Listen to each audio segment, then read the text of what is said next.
Hello guys, আপনাদের গুলি আবার আপনাদের মাঝে ফিরে এসেছে।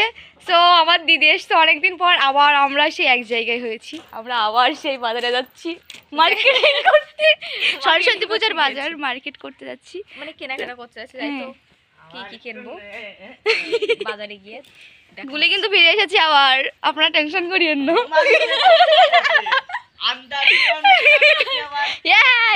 আমরা সরিষা বাগানে আজকে ফটোশুট করতে গেছিলাম। এবার কিছু মানুষ এখানে দাঁড়িয়ে আছে, তারা আমাদের নিয়ে সমালোচনা করতেছে।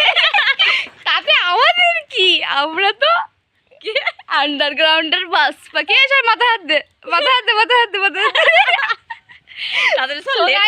আমরা হচ্ছে বাজারে আছি, তো আপনারা দেখতে পাবেন আমরা কি কি কেনাকাটা করবো। থাকেন সবাই। হ্যাঁ বলো। হ্যালো গাইস, আমরা এখন সাইকেল চালাতে চালাতে বাজারে যাচ্ছি।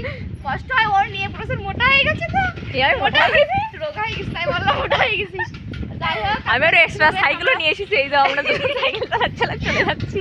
পূজার মার্কেট শুধু আমাদের দুজনের বাজার না গাইজ, সাথে আবারও দিয়েছে আরো 2-5 জনের বাজার, সাথে হাতে ধরে দিয়েছি। বিন্দু খুশি বিন্দুবালাকে তোমরা দেখতে পাবো না কখনো, কি জানি না। হচ্ছে হলো পদ্মাশীল নারী, পদ্মাশীল নারী হয়ে গেছে এখন। আর আমি কখনো দেখার সুযোগ পাই বা তোমাদের সেই সময় দেখাবো।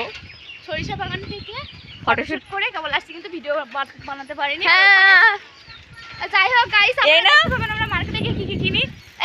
এই আমার হাত ধরতে কেন পড়ে দেবো তো আমি।